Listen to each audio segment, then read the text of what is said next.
apa kabar? Pastinya kabar baik, bukan? Bersama saya Romeo Dirk Junior. Oke, saya ucapkan selamat menonton. Terima kasih sudah mampir di channel saya. Kiranya Anda bahagia selalu bersama semua yang dicintai. God bless you. Bye. Sebelum ada itu dilahirkan siapa? Siapa? Gonjes Dajjal. Alkitab mengatakan nanti seluruh dunia itu akan mengaku bahwa Yesus itu adalah Tuhan.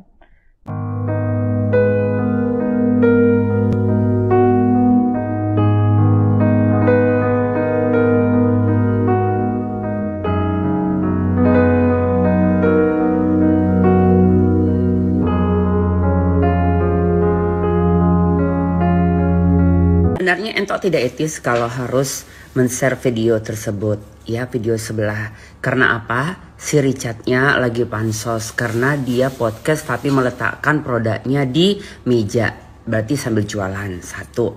Baru kedua, si Richard ini yang penting viral. Dia tidak menengok basic dan siapa narasumbernya, ya. Jadi dua kelemahannya, ya.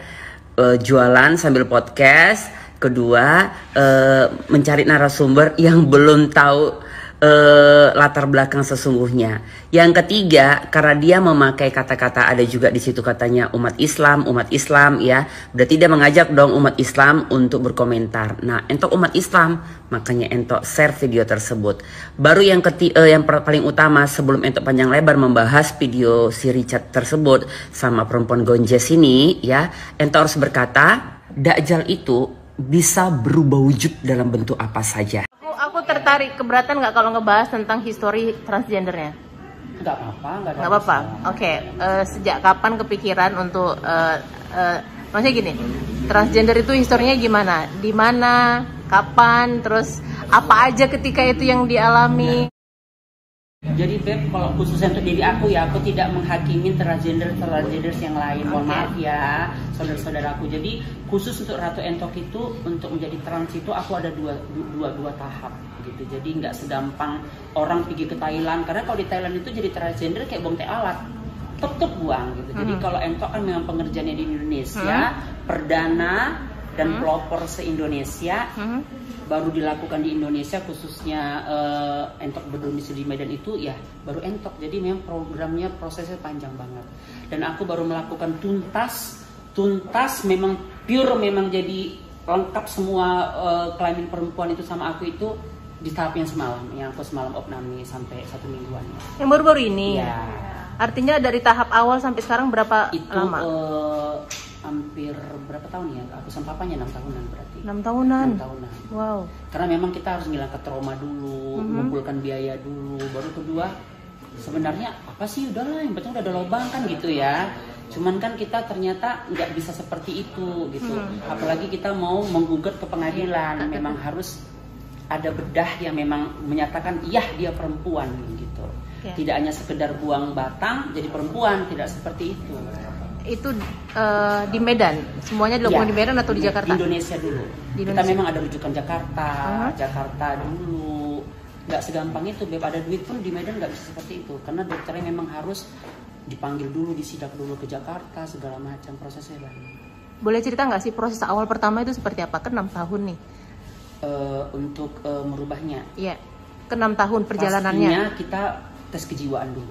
Oke. Kita tes kejiwaan, ujian dulu betul-betul nggak aku ini sehat gitu. Karena banyak orang menganggap kalau perubahan kelamin itu berarti nggak sehat nih, orang gila nih gitu. Masa ngubah kodrat Tuhan nih gitu. Jadi aku menghadapi psikolog sama dokter kejiwaan itu ada 2-3 orang. Dan itu bayarnya mahal. Dan kita ujian lagi kayak ujian PNS, 350 soal aku hadapin. Bayarnya sampai berapa mahal? Kalau maksudnya untuk tahap 1, tahap 2 atau memang khusus psikolog ya? Psikolog itu. Untuk hanya temu gitu aja kita dianggap 400.000 ya untuk 1 orang. Oke, nah itu untuk tahap awal. Selanjutnya tahap apa lagi? Banyak. Kita memang harus sidang, ketok palu dulu, baru tes darah, tes HIV. Ketok palu itu nggak maksudnya ngapain? dipersidangkan. Karena di Indonesia ini mohon maaf ya, aku tergemu-gemu juga sih, karena kan kita ada menteri agama, Beb. Iya. Di Indonesia kan tidak dibenarkan ada operasi itu. Betul. Gitu. Jadi banyak yang pro dan kontra. Bahkan dokter-dokter juga, kenapa kamu berani lakukan sama Ratu Ento gitu. Banyak seperti itu. Oh, artinya mereka juga punya pertanggungjawaban. Iya, Dan khususnya itu secara kalau dokter hukum. yang muslim banyak yang memang tidak mau pegang aku, bukan tidak mampu mengerjakan ataupun bermusuhan sama Ento, enggak. Alhamdulillah semua, bahkan dokter Frank itu sangat baik sama Ratu Ento. Cuman maksudnya kan itu agak keiman kita agak bertentangan. Betul. Ya.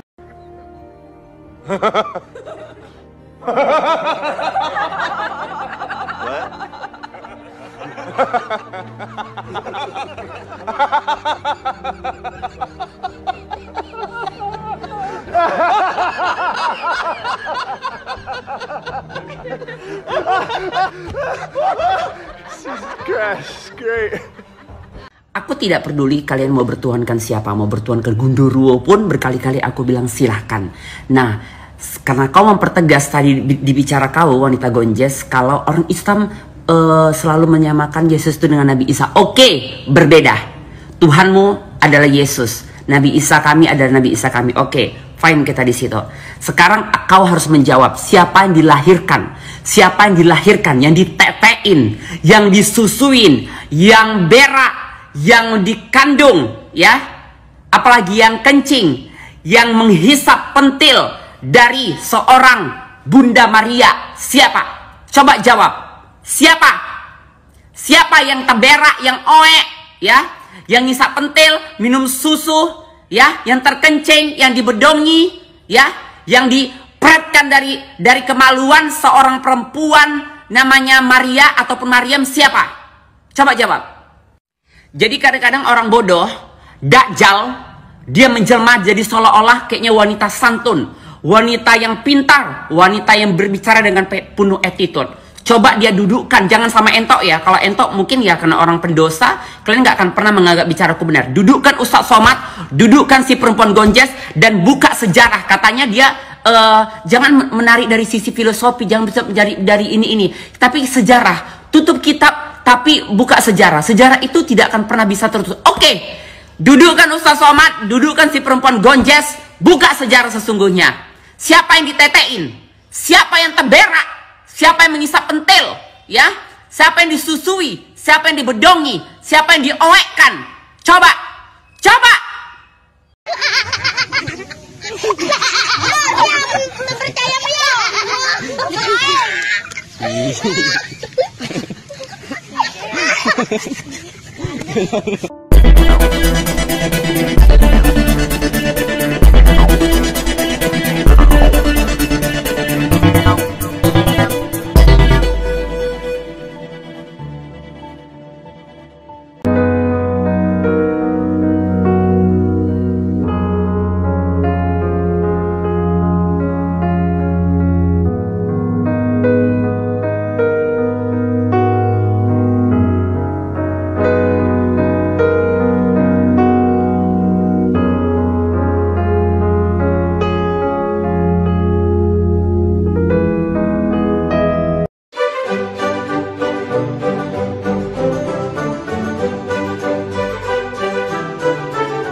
Halo saudara-saudaraku yang terkasih di dalam Tuhan dimanapun Anda berada, bertemu kembali bersama saya Rina Solihin dalam channel Rina Menjawab.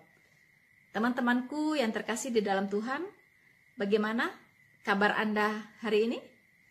Saya berharap kita semua selalu dalam lindungan Tuhan dan selalu diberi berkat damai sukacita yang tidak pernah diberikan oleh dunia ini. Teman-teman, dunia tidak mengerti akan hal ini.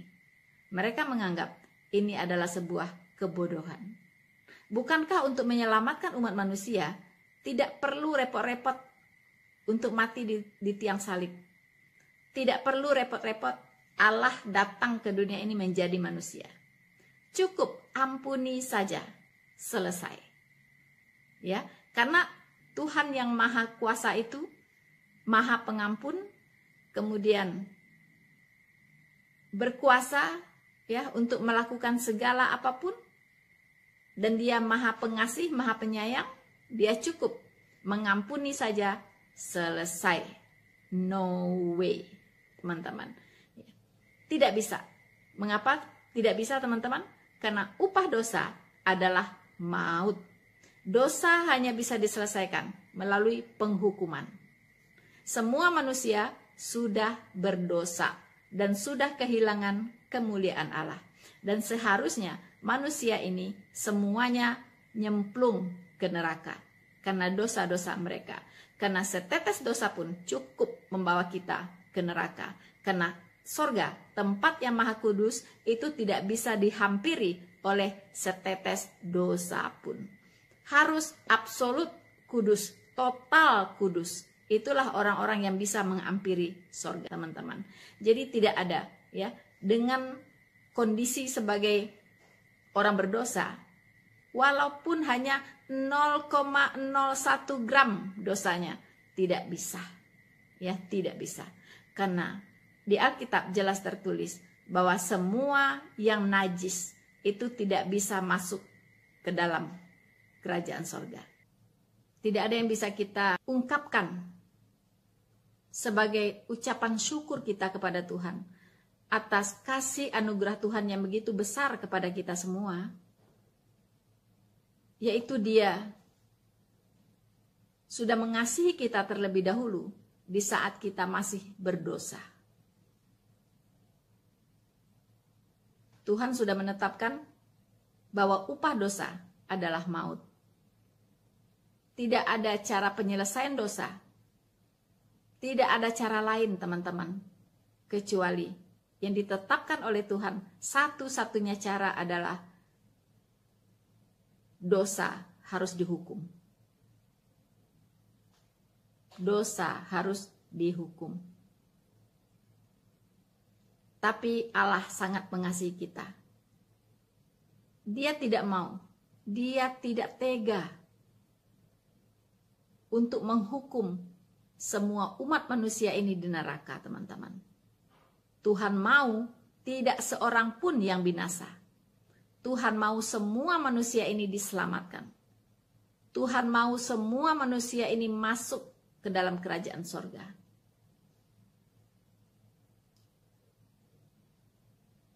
Karena kasihnya itulah Allah itu datang ke dunia ini menjadi manusia. Untuk apa? Supaya Dia dalam keadaannya sebagai manusia bisa menggantikan kita yang manusia ini dihukumkan. Artinya, seharusnya kita yang berdosa ini dihukumkan, tetapi Tuhan menggantikan kita dihukum. Karena kalau tidak menjadi manusia, itu Tuhan tidak bisa menggantikan kita. Jadi itulah kepentingannya mengapa Allah itu menjadi manusia. Supaya Dia, manusia Allah ini, bisa menggantikan kita dihukum. Dengan cara apa? Dengan cara Dia mati di kayu salib. Karena tanpa melalui kematian, Dia tidak bisa masuk ke dalam maut. Karena Alkitab sudah mencatat, upah dosa adalah maut. Makanya Allah dalam keadaannya sebagai manusia harus masuk ke dalam maut menggantikan kita yang berdosa ini. Seharusnya kita yang masuk ke dalam maut. Maut dalam pengertian di sini adalah neraka, ya, teman-teman. Neraka. Jadi Allah menjadi manusia supaya apa? Supaya Dia bisa mati. Ya, kalau Allah tidak bisa disalibkan, tidak bisa mati. Ya, karena Dia kekal sifatnya. Allah itu kekal. Jadi firman Allah itu, salah satu pribadi Allah yaitu firman itu menjadi manusia. Ya, firman Allah itu menjadi manusia dengan tujuan satu, untuk menggantikan orang berdosa dihukum, terutama mereka yang percaya kepadanya. Nah, setelah Dia menyerahkan nyawanya ke dalam maut, dia turun ke dunia yang paling bawah, yaitu neraka. Makanya ada tertulis, hai maut, di mana sengatmu? Karena setelah hari ketiga, dia bangkit sesuai dengan yang dijanjikannya. Teman-teman, saudara-saudaraku yang terkasih di dalam Tuhan, Filipi 2 ayat 5-8 berkata bahwa hendaklah kamu dalam hidupmu bersama menaruh pikiran, perasaan yang terdapat juga di dalam Kristus Yesus, yang walaupun dalam rupa Allah tidak menganggap kesetaraan dengan Allah itu sebagai milik yang harus dipertahankan, melainkan mengosongkan dirinya sendiri dan mengambil rupa seorang hamba dan menjadi sama dengan manusia. Dan dalam keadaannya sebagai manusia, ia telah merendahkan dirinya dan taat sampai mati, bahkan sampai mati di kayu salib. Teman-teman, Allah yang begitu perkasa, yang maha besar, yang maha segalanya, rela teman-teman ya menjadi manusia, rela menjadi manusia dan merendahkan dirinya, mengosongkan dirinya menjadi sama dengan manusia, dan dia setia dengan janjinya sampai dia mati di kayu salib. Karena janji keselamatan melalui penebusan itu sudah dijanjikan jauh-jauh hari, tepat setelah Adam dan Hawa, manusia pertama jatuh ke dalam dosa. Itu Tuhan sudah menjanjikan akan mengirim juru selamat. Teman-teman, ya. Nah, Tuhan sudah merendahkan dirinya bagi kita. Bagi kita yang masih berdosa. Ya. Karena apa? Karena tidak ada cara lain untuk menyelamatkan manusia ini supaya bebas dari hukuman dosa, kecuali dengan penebusan. Sekiranya ada cara lain, maka Tuhan tidak perlu datang menjadi manusia, tidak perlu mati di kayu salib, tidak perlu turun ke dalam maut. Teman-teman, kalau ada cara lain, tapi berhubung tidak ada cara lain, maka ini harus dilakukan. Memang bagi dunia ini sebuah kebodohan. Bagi dunia ini sesuatu yang aneh begitu. Ya, mengapa Tuhan repot-repot menjadi manusia? Repot-repot disalibkan dan turun ke dalam maut. Apakah tidak cukup hanya dimaafkan selesai? Tidak, teman-teman. Ya, justru hukum inilah juga yang diadopsi oleh hukum dunia ini. Ketika seseorang melanggar hukum, itu tidak bisa diselesaikan dengan perbuatan baik, tidak bisa diselesaikan dengan amal, ya, tidak bisa diselesaikan dengan berbuat sesuatu kebajikan, tidak bisa. Misalnya ada seseorang membunuh, dikenakan hukuman 20 tahun penjara. Lalu si pembunuh ini berkata kepada hakim, Pak Hakim, saya tidak usahlah dijatuhkan hukuman 20 tahun penjara. Saya cukup membersihkan mobil Pak Hakim, mencuci mobil Pak Hakim seumur hidup saya. Bisakah demikian? Bisakah? Tidak bisa. Tidak bisa. Sama, ya. Orang yang sudah membunuh dijatuhi hukuman sesuai pasal yang berlaku, kemudian dia harus menjalankan hukuman tersebut selama 20 tahun. Tidak bisa, teman-teman. Dia ganti dengan berbuat baik kepada hakim, tidak bisa. Begitupun dengan hukum Allah. Semua orang yang berdosa melanggar hukum Allah harus dihukum di neraka. Nah, ya.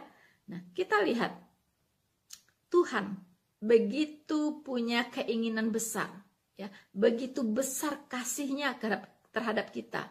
Begitu besar keinginan Tuhan untuk menyelamatkan kita. Terkadang manusia itu sendiri ya, yang tidak tahu diri, teman-teman, malah menolak kasih anugerah Tuhan. Dia merasa dengan caranya sendiri dia bisa selamat dari api neraka. Dia tidak mau pakai cara Tuhan. Dia cari cara yang lain-lain. Ya, dia cari cara yang menurut dia bisa sampai ke surga. Tidak bisa. Tidak bisa. Karena satu-satunya cara orang bisa ke surga hanyalah dosa harus diselesaikan melalui penghukuman oleh juru selamat, yaitu Yesus Kristus, Mesias, Allah yang sudah menjadi manusia. Tidak ada kesalehanmu itu seperti kain kotor di mata Tuhan. Tidak bisa. Tidak ada seorang pun yang kudus. Tidak ada. Teman-teman, pasti semua manusia sudah berdosa dan kehilangan kemuliaan Allah. Penyaliban Sang Juru Selamat, Mesias, itu sudah dinubuatkan di kitab Perjanjian Lama. Ya, sudah dinubuatkan, teman-teman. Kita bisa melihat di Yesaya 53 ayat 5. Di situ tertulis, tetapi dia tertikam oleh karena pemberontakan kita. Dia diremukkan oleh karena kejahatan kita. Ganjaran yang mendatangkan keselamatan bagi kita ditimpakan kepadanya. Dan oleh bilur-bilurnya kita menjadi sembuh. Sembuh. Sembuh itu di sini dari penyakit dosa, ya teman-teman, bukan sembuh dari penyakit fisik, ya kan? Bukan, ya. Jadi sembuh dari penyakit dosa. Jelas bahwa Yesus Kristus sudah dinubuatkan, dia tertikam, lambungnya ditikam, teman-teman, ya. Dia tertikam oleh karena pemberontakan kita. Dia diremukkan oleh karena kejahatan kita. Ganjaran yang mendatangkan keselamatan bagi kita ditimpakan kepadanya.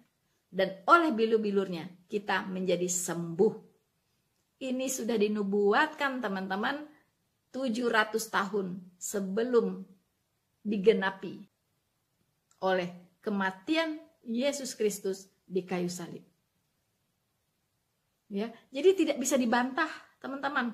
Tidak bisa diselewengkan lagi, tidak bisa dibatalkan lagi tentang kematian Yesus Kristus, Sang Juru Selamat itu. Dikatakan diserupakanlah, dikatakan tidak matilah, pingsan saja, ya. Dia masih sampai jalan-jalan ke India, dia punya istri, dia punya anak. Bullshit, itu semua dongeng nenek tua. Ya, jangan dipercaya. Kematian Yesus Kristus sudah dinubuatkan dan digenapi secara akurat. Saksinya banyak. Ya, saksinya pemuka Yahudi, tentara Romawi, murid-murid, para rasul. Banyak sekali saksinya. Tidak mungkin, ya. Ratusan tahun kemudian, 600-an tahun kemudian membuat versi lain bahwa Yesus Kristus tidak disalibkan, melainkan diserupakan. Itu jelas-jelas dusta besar. Ya, dusta yang nyata. Karena tidak bisa lagi dibantah, karena sudah dinubuatkan dan sudah digenapi. Dan fakta sejarah tidak bisa diubah. Sebenarnya Allah itu memanggil semua orang untuk datang, untuk diselamatkan. Ya, makanya di banyak ayat di Alkitab kita melihat, bertobatlah, serahkanlah dirimu untuk diselamatkan. Ya, artinya Allah itu, keinginan Allah itu semua orang diselamatkan. Tetapi panggilan Allah itu hanya direspon oleh orang-orang yang mau saja, teman-teman. Ya, orang-orang yang mau diselamatkan. Allah memberikan kehendak bebas kepada manusia. Ya, Allah menyerukan, memberikan anugerah itu kepada semua orang. Tetapi tinggal orang itu mau meresponnya atau tidak. Begitu. Ya, jadi nanti suatu saat di sana, di hari penghakiman, tidak bisa salahkan Tuhan lagi. Begitu. Ya, kenapa Anda tidak diselamatkan? Ya, karena Anda memilih untuk tidak merespon panggilan Tuhan. Ya kan? Anda memilih malah untuk menghujat dia. Begitu. Malah untuk menentang dia. Gitu. boro-boro menerima tawarannya, malahan menentang dia, malahan menghujat dia di sana sini. Ya, jadi tidak ada lagi bisa disalahkan. Tuhan sudah menyatakan kasih-Nya, memberikan anugerah-Nya bagi semua orang. So, Ratu Entok, semoga Anda bisa tercerahkan ya dengan penjelasan saya. Mengapa Allah atau firman Allah datang ke dunia ini menjadi manusia? Dia datang sebagai manusia. Tentunya dia harus melalui proses layaknya seorang manusia. Proses lahirnya seorang manusia ke muka bumi ini.